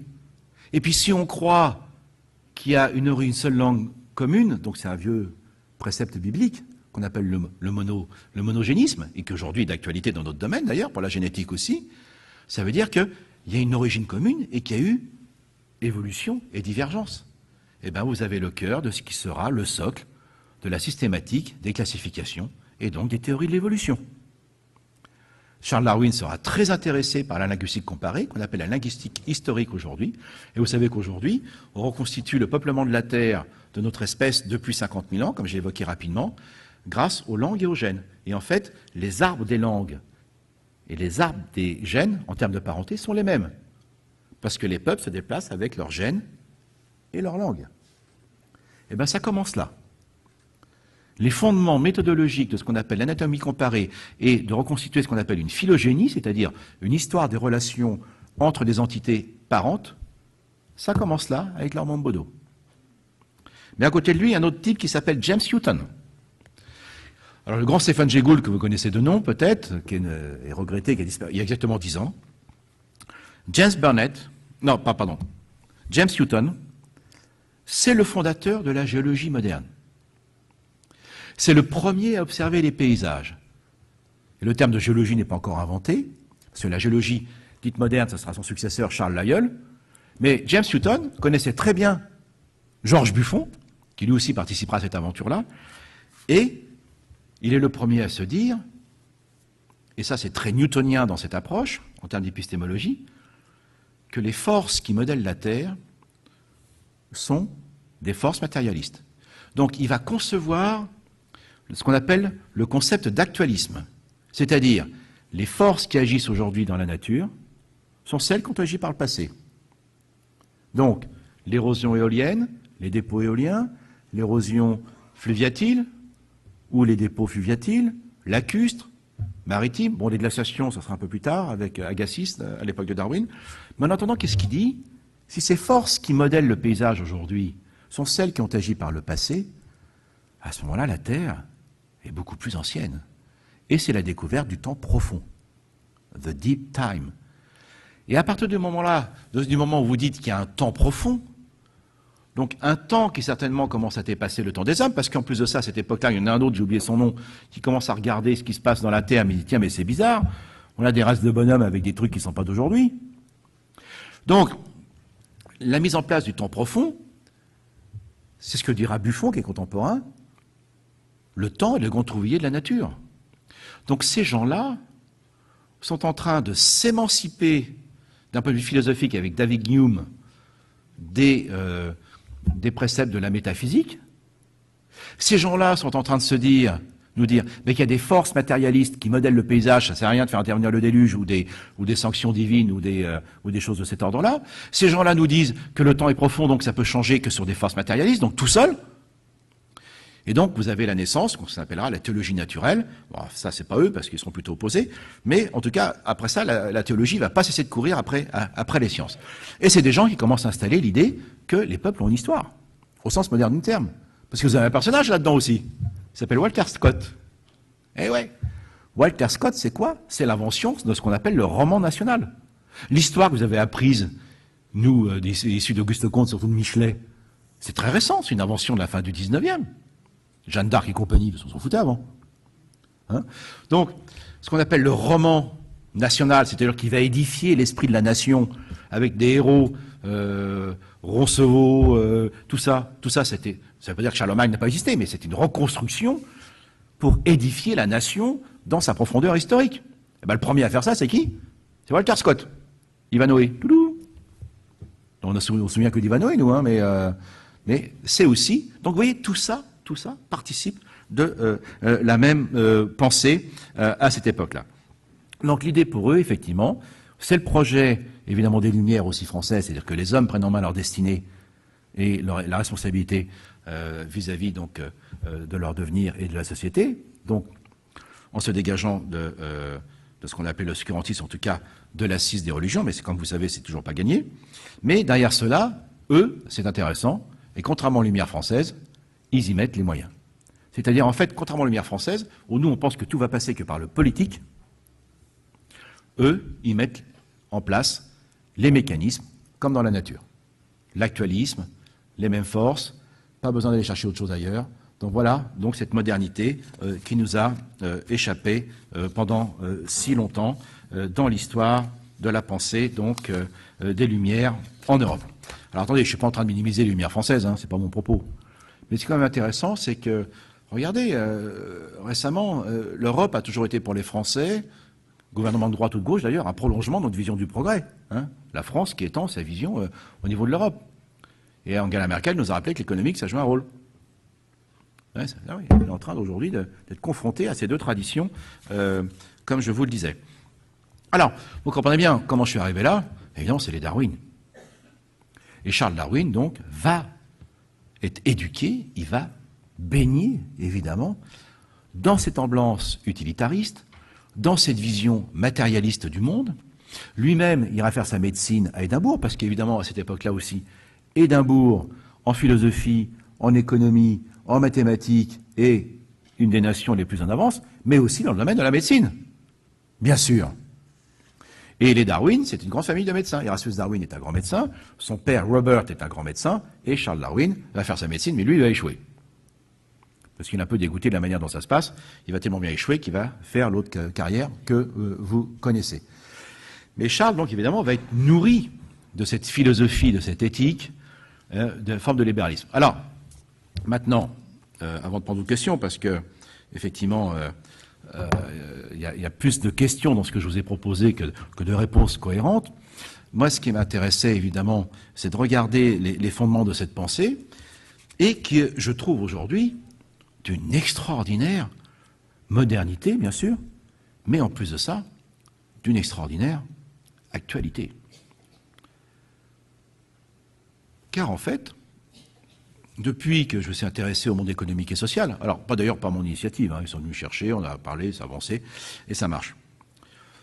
Je suis tout à fait étonné de constater combien en France encore, pour des raisons historiques, philosophiques, politiques et même idéologiques, nous sommes complètement ignorants des fondements de cette philosophie libérale qui est conçue comme nous, chez nous, comme le libéralisme, c'est le vilain entrepreneur, vilain patron qui licencie les autres, enfin pour faire simple, ou le capitalisme financier. Or, l'essence du libéralisme, on l'a vu, c'est quand même autre chose. Et ça, c'est pas du tout connu chez nous. Par exemple, un jour, j'intercepte tout à fait par hasard Jean Daniel, vous savez, créateur et rédacteur en chef encore du Nouvel Obs, et c'était à propos d'une histoire de licenciement, comme on connaît actuellement, et il disait c'est darwinien. L'idée que Darwin, c'est toujours éliminer les autres. Or, Darwin n'a jamais écrit cela. D'ailleurs, le premier texte contre le racisme, la famille, comme je vous l'ai dit, a agi contre l'esclavagisme, et le premier texte contre le racisme, c'est Charles Darwin, 1871. Vous voyez, comme quoi, il faudrait quand même le relire. Mais en attendant, c'est fou comme ces pensées sont mal perçues et utilisées comme des anathèmes, et puis comme elles sont nécessaires actuellement. Aujourd'hui, on sait très bien qu'un des grands enjeux de l'avenir des économies occidentales et françaises, c'est justement l'innovation et les entreprises qui vont avec. Dans un sondage des Échos de la semaine dernière, 57% des Français, et ça c'est nouveau, font confiance aux entreprises pour l'avenir de notre société. Et ce n'est pas le discours qu'on entend dans les informations ni de gauche ni de droite. Vous vous souvenez, il y a quelques mois, il y a eu le mouvement des pigeons. Vous savez, l'idée du gouvernement de taxer à 75% la transmission des entreprises. Quand ils ont besoin d'argent, ils tapent de tous les côtés. Ça, d'accord. Mais le plus dingue, c'est que les gens qui ont eu cette idée-là, qu'on appelle les technos, donc dans les cabinets ministériels, ne savent même pas ce que sont les entreprises. Mais plus fort, mesdames et messieurs, je suis en train de découvrir qu'on n'a aucune définition de ce qu'est une entreprise en termes de projet humain. On a complètement oublié ce qu'ont fait ces gens-là il y a 2 siècles. Un des grands spécialistes de l'entreprise s'appelle Ronald Coase. Il a 100 ans, cet homme. C'est un article d'ailleurs dans les Échos d'il y a un mois. Il dit il serait temps que les théories de l'économie qui servent de conseil à nos gouvernants s'occupent des entreprises. Adam Smith, dans La richesse des nations, il commence son livre par une description d'une manufacture d'aiguilles. Mais depuis ce temps-là, toutes les théories économiques ont oublié les entreprises. Je vous défie de trouver une définition. Les entreprises sont soumises au droit social en ce qui concerne le droit du travail. Elles sont soumises au droit des compagnies, mais pas des entreprises, mais des compagnies qui peuvent être simplement commerciales, mais vous n'avez pas de droit spécifique des entreprises. C'est quand même assez dingue. Là, c'est un livre qui vient de sortir en France, d'ailleurs, qui est très intéressant, par Armand Archwell et une de ses collaboratrices. Ça vient de sortir, là. Et moi, je lui dis, tiens, c'est quand même étonnant, ça me rappelle quelque chose. Ben, vous savez quoi? Avec Darwin, on parle de l'origine des espèces. Bon, on ne sait toujours pas ce qu'est une espèce. Donc, c'est quand même extraordinaire que Charles Darwin, dans l'origine des espèces, vous voyez ce qu'il fait? Il se débarrasse du concept d'espèce, il se débarrasse du concept d'origine. Et en fait, c'est quoi l'évolution? Eh bien, c'est que le succès reproducteur des individus au sein de populations est point barre. Eh bien, c'est exactement pour ça qu'on a du mal à percevoir ce que sont les entreprises. Parce que dans le modèle français, notamment celui de l'après-guerre, modèle économique, c'est tout un projet qui va donner les 30 Glorieuses, qui a vachement bien marché, et qui est un grand projet paritaire dans lequel sont engagées les grandes entreprises, les grandes écoles, les politiques, les administrations, et également les syndicats. Voilà, tout ça, c'est quelque chose qui participe d'un projet commun. Alors c'est qui ces gens-là, ces jeunes hommes, ces jeunes femmes qui créent des start-up? C'est quoi ce truc? Qu'est-ce que c'est que ces gens qui créent de l'activité mais sans que ça rentre dans un projet préalable? Eh bien en France, nous n'avons pas de culture entrepreneuriale. Nos politiques, nos administratifs, nos banquiers ne savent pas quels sont ces gens qui créent des activités dont le succès bénéficiera à la société. Eh bien on ne le comprend pas parce que ce n'est pas déjà dans un projet préétabli. Eh bien plus fort, quand Charles Darwin est traduit en français par Clémence Royer, c'est traduit dans une vision finaliste. Quand il est traduit en allemand par Ed Seikel, c'est traduit dans une vision finaliste. Ce qu'on appelle dans mon domaine, et vous l'avez appris sous ce nom-là, l'hominisation. On voit bien qu'il y a évolution, mais il y a quand même un projet, il y a quand même quelque chose qui aboutit, il y a une finalité, l'homme. Et donc, la culture de l'Europe occidentale, ça veut dire qu'il n'y a pas de grandes entreprises, c'est pas ce que je veux dire, mais il n'y a pas de culture entrepreneuriale. Vous voyez, c'est ça la différence. Il n'y a pas cette culture de l'essai-erreur, qui consiste à dire, on essaie de faire quelque chose, si ça marche, tant mieux, tout le monde en bénéficie, et si on se plante, c'est pas grave, on recommence. Vous savez qu'un entrepreneur en France qui se plante, il est mal barré. Même si c'est pas de sa faute. Parce qu'on confond l'erreur et la faute une fois de plus. T'as voulu faire ton petit malin dans ton coin, mon fille ou ma cocotte, eh ben tant pis pour toi si tu te plantes. Or, vous allez sur les statistiques de la Commission européenne, 80% des emplois créés depuis 10 ans, c'est dans les entreprises. Et pas dans les grandes, dont on a besoin au passage. Et donc, en France, on ne sait pas ce qu'est un entrepreneur. Parce que c'est parfaitement d'essence darwinienne. De la même façon qu'on ne comprend pas les théories de l'évolution au sens de Darwin. Nous, on forme des gens pour être des managers et des gestionnaires.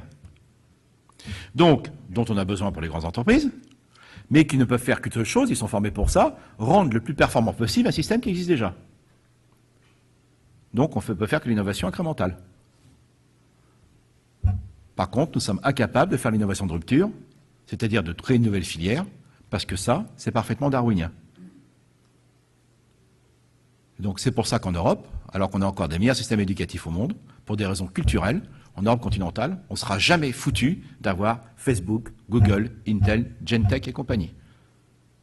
Parce que notre environnement n'est pas capable de les capter, de comprendre ce qu'ils font. Tout simplement.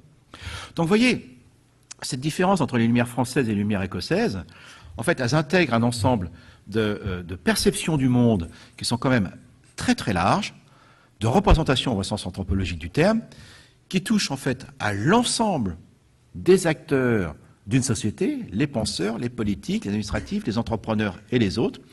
Et donc, c'est le partage d'un paradigme commun qui fait que, d'une manière ou d'une autre, nous allons être capables, dans l'ensemble des enjeux d'une société, d'agir d'une manière ou d'une autre.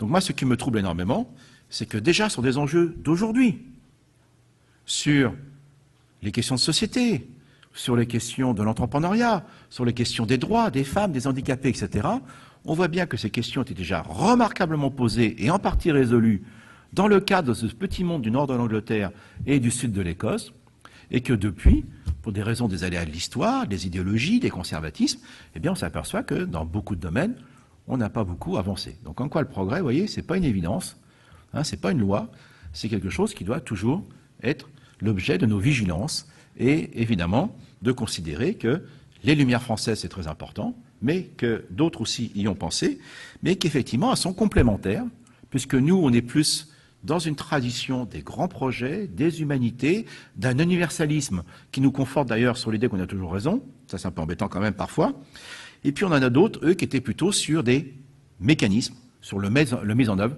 le faire s'engager sur une véritable éthique de l'action, qui correspond à leur philosophie, qui est beaucoup plus empiriste et pragmatique, alors que nous, elle reste encore énormément du domaine du concept, des idées et d'une philosophie qui est encore plus inspirée de la métaphysique. Alors, du coup, je ne suis pas en train de fustiger nos lumières, bien évidemment, comme je ne suis pas en train de glorifier stupidement les lumières écossaises, mais tout simplement, dans cet exercice de comparaison, dans deux périodes contemporaines, on voit bien que les facteurs anthropologiques, plus que religieux, sont toujours en action dans nos sociétés et qui nous permettent effectivement de constater qu'est-ce que nous faisons de bien et qu'est-ce que nous faisons de moins bien, qu'est-ce que nous avons loupé, qu'est-ce que l'histoire a loupé, qu'est-ce que nous avons du mal à comprendre. Et moi, je trouve qu'effectivement, et c'était l'objet de cette intervention devant vous, avec, je vous l'accorde, je ne cherche pas à justifier ni à m'excuser, c'est avec un petit peu de brouillon dans ce que je vous ai présenté, mais très clairement, je vous l'assure, je suis en train de découvrir cela, je ne connais aucun livre qui fait la synthèse de cela, entre les théories de l'évolution, la médecine et le monde économique, et la philosophie et l'anthropologie, et je trouve qu'effectivement, nous avons encore certainement beaucoup à prendre de nos lumières françaises, comme des lumières écossaises, et le tout, c'est pas de revenir en arrière, c'est stupide, c'est de tirer les leçons de ce qu'ont été nos réussites, nos faillites, nos manquements, pour construire un monde de demain dans lequel, effectivement, nous sommes en train de changer de monde, de société, nous retrouvons Malthus, et un changement, c'est la troisième révolution industrielle, c'est Jeremy Rifkin, et Michel Serres en parle bien, j'essaie d'en parler aussi bien qu'eux, c'est que ça va passer, une fois de plus, par une révolution des modes de communication, de diffusion des connaissances, ce sont les réseaux, c'est des nouvelles formes d'énergie, de distribution d'énergie, une nouvelle façon de penser le monde, de penser les diversités, d'arrêter de penser que les Chinois sont inférieurs à nous, ils sont tout aussi bons que nous, l'Afrique, ça va aller extrêmement vite. D'ailleurs, on est tellement cons, pardonnez-moi, vous savez quoi? Les Français apprennent le chinois pour faire du business en Chine, et les Chinois apprennent le français pour faire du business en Afrique. Là, il y a un côté commerce triangulaire qui m'échappe un peu, mais non mais bon, c'est très bien que les Français apprennent le chinois pour faire du business en Chine, mais l'Afrique arrive. Hein. Donc là également, attention, nous traînons encore de grosses casseroles, si ce n'est qu'effectivement, ce qui se passe en ce moment, je pense qu'il fallait le faire, mais ça c'est personnel. Donc voilà, les éléments de comparaison, de découverte, je l'espère en tout cas, je voulais présenter devant vous. Et voilà, c'est ouvert à la discussion avec plein de critiques, j'en suis bien conscient, et je vous remercie de votre attention.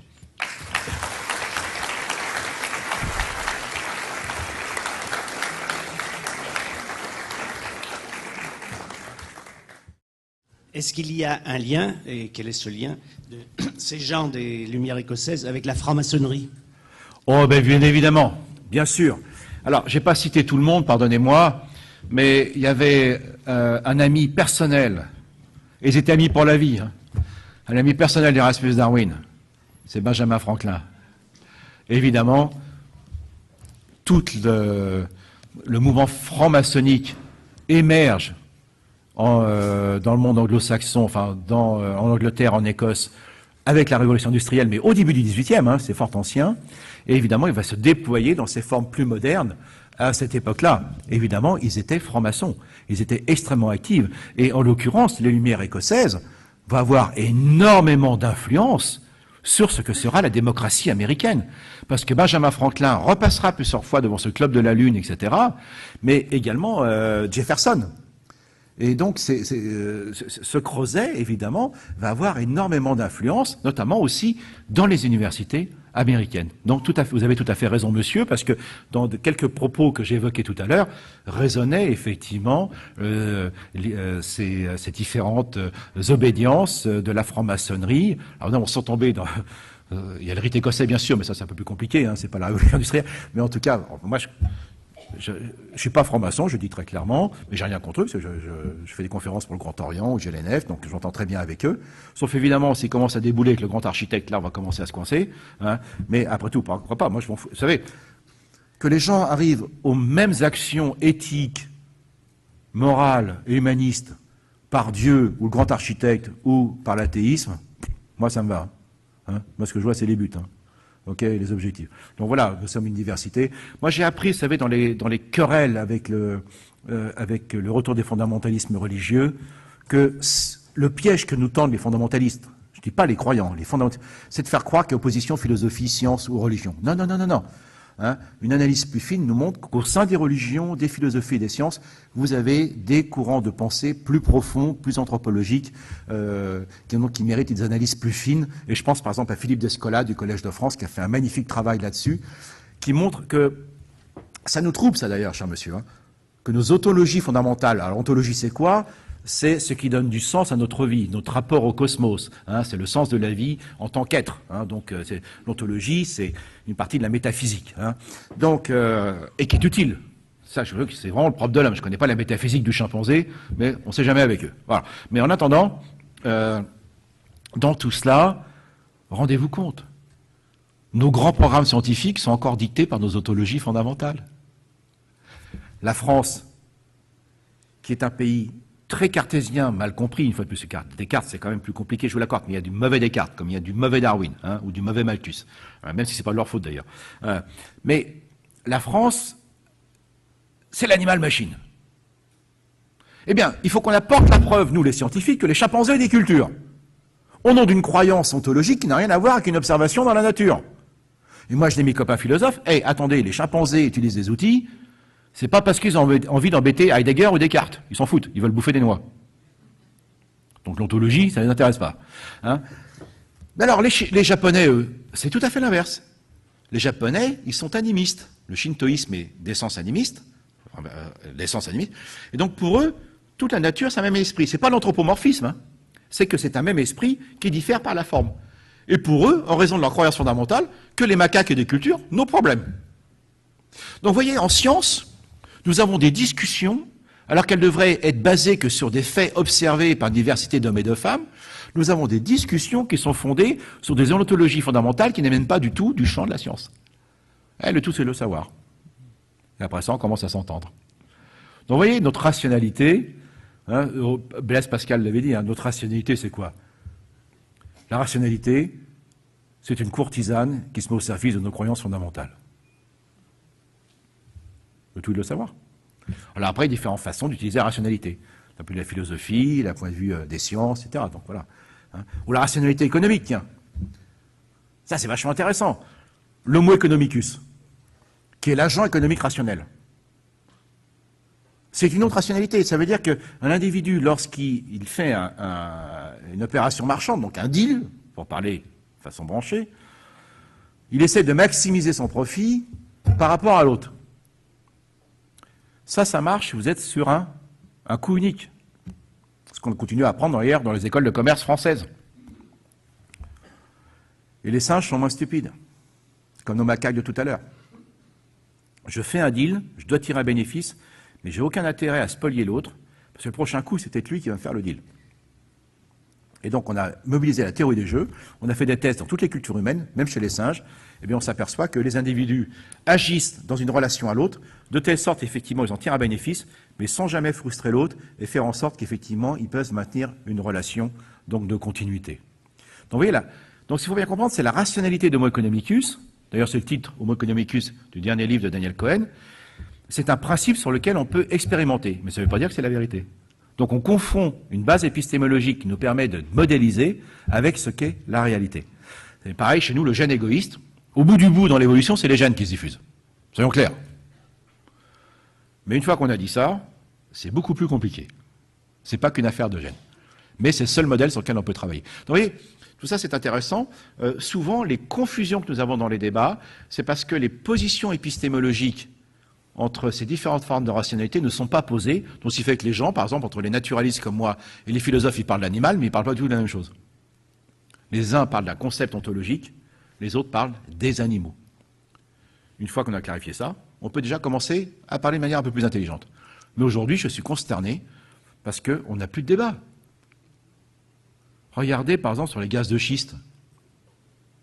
Dans le rapport gallois, il n'est pas dit qu'il faut exploiter les gaz de schiste comme ça se fait actuellement, ou c'est une catastrophe. Il est dit qu'il faut faire des recherches pour espérer mettre en place des modes d'exploitation qui soient plus acceptables sur le plan écologique. Eh ben non, les écologistes, parce que c'est le cas, hein, je suis pas... ils ont dit non, pour des raisons idéologiques. Les OGM, c'est pareil. Vous avez les progressistes ahuris, là, qui nous disent « ça va sauver la faim dans le monde ». Mon œil, tiens. Par contre, on a les radicaux de l'autre côté qui fauchent les prés, donc José Bové. Et là, je peux vous dire qu'il y a des OGM qui fonctionnent et on a perdu la recherche qu'on avait en France là-dessus. Donc c'est pas OGM, c'est comment les OGM sont utilisés pour, dans certains cas, améliorer l'agriculture, et d'autres cas, c'est ce que fait Monsanto, non, c'est pas éthiquement acceptable. Soyons très clairs. Ben, on n'a plus de débat. Je suis pour, je suis contre, t'es de gauche, t'es de droite, t'es croyant, t'es pas croyant. Je veux dire, il serait temps qu'on retrouve l'esprit des Lumières. Hein. Je trouve qu'on n'a plus de débat actuellement. Le débat actuellement sur le mariage pour tous. Donc j'ai appris que la Sainte Famille, ça remonte à 200 000 ans. Et en fait, être parent, c'est pas être géniteur. Sauf que dans le bassin des Méditerranéens en France, on confond le géniteur avec le père et l'éducateur. Ça, c'est notre culture. Mais dans d'autres cultures, le père, c'est pas le géniteur. Donc, auquel cas, vous m'emmerdez. Hein. Ça évite la psychanalyse, donc ça vaut le coup. Hein. Donc oui, tout ça, je suis très, très surpris parce qu'il y a une pauvreté des débats. Et quand vous écoutez les anthropologues, alors pas moi, hein, les anthropologues culturalistes, comme je pense à Maurice Godelier, je ne sais pas si vous avez eu ici Maurice Godelier, c'est un immense bonhomme. Il a fait un très beau livre, mesdames et messieurs, que je vous conseille, qui s'appelle « Les métamorphoses de la parenté ». Ben vous verrez que dans la plupart des cultures, la notion de famille peut être très différente. Et on n'a pas des mères et des pères moins responsables. Hein, voilà. Donc, ça, vous ne l'avez pas. On est pour, on est contre. Les débats actuellement, ils disent c'est naturel un père, une mère et les enfants. Non, c'est pas naturel. C'est culturel. Donc à partir de là, ça peut évoluer. Bah oui, c'est pas naturel, madame. Bah, ça veut dire quoi naturel? Alors vous considérez que toutes les personnes qui vivent différemment sont des primitifs? C'est ce que dit M. Guénaud, c'est le fameux discours de Dakar. Ah ben si, il faut aller jusqu'au bout des conséquences, madame. Si vous considérez que votre modèle est le meilleur, c'est que les autres, c'est des primitifs. Ah ben si, le discours. Bah oui, mais c'est bien ce que je suis en train de dire. Il n'y a pas qu'un seul modèle, et il n'est pas naturel. Non, il n'est pas naturel. C'est une convention culturelle. Bon, ok, alors les couples hétéros qui ne peuvent pas avoir d'enfants, on les prive de l'apport du progrès sur la conception assistée. Bah si, il faut aller au bout de la logique. Non, d'accord. Non, qu'est-ce que vous mettez dans naturel? Tout à l'heure, on l'évoquait à déjeuner, le terme de naturel est utilisé notamment au XVIIIe siècle. Et d'ailleurs, c'est la première phrase d'ailleurs dans les préambules des droits de l'homme. Les droits naturels imprescriptibles de l'homme. Ça ne veut pas dire que c'est des droits de la nature. Ils disent que c'est naturel parce que ça dépasse tous les systèmes politiques possibles. C'est au sens de Kant, par exemple, donc les impératifs kantiens. Donc naturel, ça veut pas dire que ça vient de la nature, là aussi. Ça veut dire que, quel que soit le système politique mis en place par les hommes, il faut que ce principe ou cette règle soit respectée. Donc c'est au-dessus des systèmes culturels. C'est ça que ça veut dire naturel au sens des Lumières. Ça ne veut pas dire que ça vient de la nature.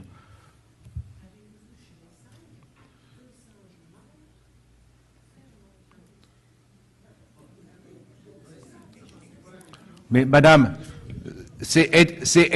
non, non, attendez.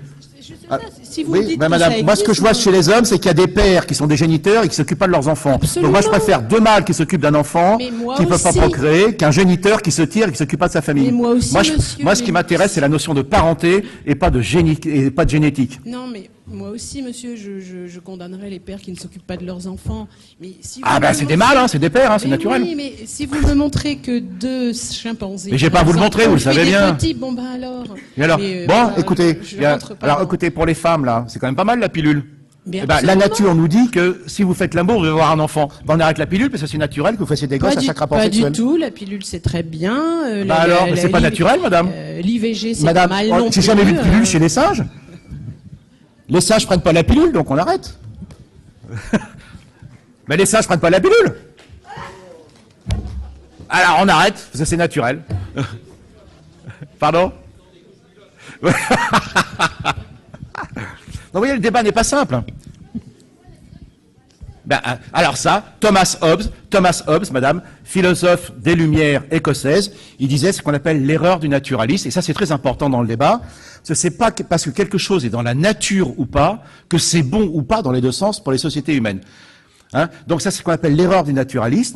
Je ne vous accuse pas de ça, hein, mais par exemple, moi je peux vous dire que dans la nature, il y a des espèces, je dis pas l'espèce, mais des individus, où, par exemple, chez les cygnes noirs, une femelle confie son œuf à un couple de mâles homosexuels et ils vont très bien l'éduquer. Voilà. Donc, vous voyez, alors, est-ce qu'on pourrait dire, parce que les cygnes noirs le font, on doit le faire? Non. C'est une discussion, qu'est-ce que la société veut accepter ou pas, etc. Donc, vous voyez, c'est ça que je voulais vous dire. Donc, je vois bien qu'on est d'accord sur ces questions-là. Mais vous voyez, la question, un jour, je discutais avec des femmes, comme vous, madame, elles me disaient, mais oui, mais à ce moment-là, et c'est le débat, en fait, ça ouvre la porte à la procréation assistée, donc, donc aux homosexuels. Mais je dis, attends, on le fait bien pour les couples hétérosexuels qui ont des difficultés, et puis, également, qu'est-ce que la société est capable d'accepter en termes de parenté? Donc il faut bien distinguer la notion de géniteur de la notion de parenté. Alors là, il nous parle de filiation. Mais ça, il n'y a que la culture occidentale qui est sur cette notion de filiation. D'autres cultures ne s'embarrassent pas de ça. Nous, on s'est mis dans notre culture la notion de filiation qu'on retrouve en psychanalyse. D'ailleurs, c'est pas pour rien que vous avez certaines franges de la psychanalyse. J'ai entendu Rodinesco là-dessus, d'ailleurs, elle était très intéressante l'autre soir. Ah, ça m'a réconcilié un peu avec elle. Il y a une partie de la psychanalyse qui est très marquée contre cela, par exemple. Hein. Mais on a postulé la filiation génétique. Alors que pendant longtemps, ça n'a pas été un problème. Donc on s'est mis un boulet au pied avec cette histoire-là. D'ailleurs, je ne comprends pas pourquoi, pendant longtemps, l'adoption a été empoisonnée par ça, parce qu'avant, les enfants étaient adoptés, et puis ils n'allaient pas chercher qui était celui qui avait donné les spermatozoïdes. Qu'est-ce qui fait dans notre société? Au bout d'un moment, on a balancé ce truc de la filiation. C'est quand même bizarre. Je veux savoir d'où ça vient. C'est une question intéressante. Et c'est ça qui plombe quand même pas mal notre histoire, hein, avec des sources de traumatisme, etc. Oui, les gènes, c'est que des molécules. Hein. Après, c'est ce qu'on en fait. Hein. Oui. Donc la dernière question, parce qu'il y a le train à 17h. Ah oui, ça, je suis un matérialiste SNCF. Hein. Je vais revenir à des considérations plus historiques. Ouais. Qu'est-ce qui arrive à Darwin pour la descendance de l'homme en 1874 de tout d'un coup balancer une échelle des humains qui descend jusqu'aux Fuégiens Ah non, non, non. Quand même, il a jamais fait ça. Alors pour montrer une continuité avec les animaux. Mais non, il a jamais fait ça, lui. Ceux qui ont fait ça, c'est sur le continent européen, c'est notamment Ernst Haeckel, qui ont bâti une hiérarchisation. On a mis le blanc, le noir, le jaune, mais ça n'a jamais été chez Darwin, monsieur. C'est des gens qui ont dit, c'est Darwin, jamais de la vie. C'est la traduction française de Darwin. Ah non, pas que française, c'est une dérive d'ailleurs qu'on trouve aussi en Allemagne chez Ernst Haeckel, et ça a été dit aussi dans le monde anglo-saxon, mais Darwin n'a jamais dit ça, monsieur. Vous pouvez le regarder. Il y a les travaux de Patrick Thor en France qui sont absolument remarquables à cet égard. Et d'ailleurs, qui est celui qui dit que nos origines sont africaines au moment où le racisme est colonisé? C'est Darwin. Et vous savez quoi? On a mis un siècle à vérifier nos origines africaines. Parce qu'on ne voulait pas être du continent noir, donc chez les Africains.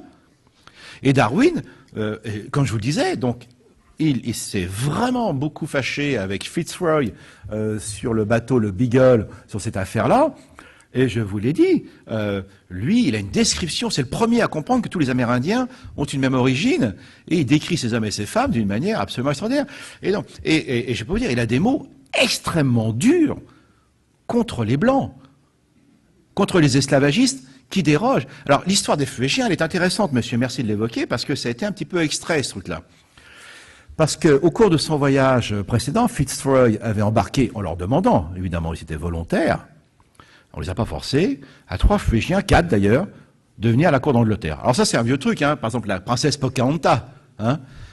C'était le cas, hein. Donc c'est ou le Bon Sauvage, pas le Bon Sauvage, par exemple, dans, je vais pas le dire, c'est Montesquieu à propos des Iraniens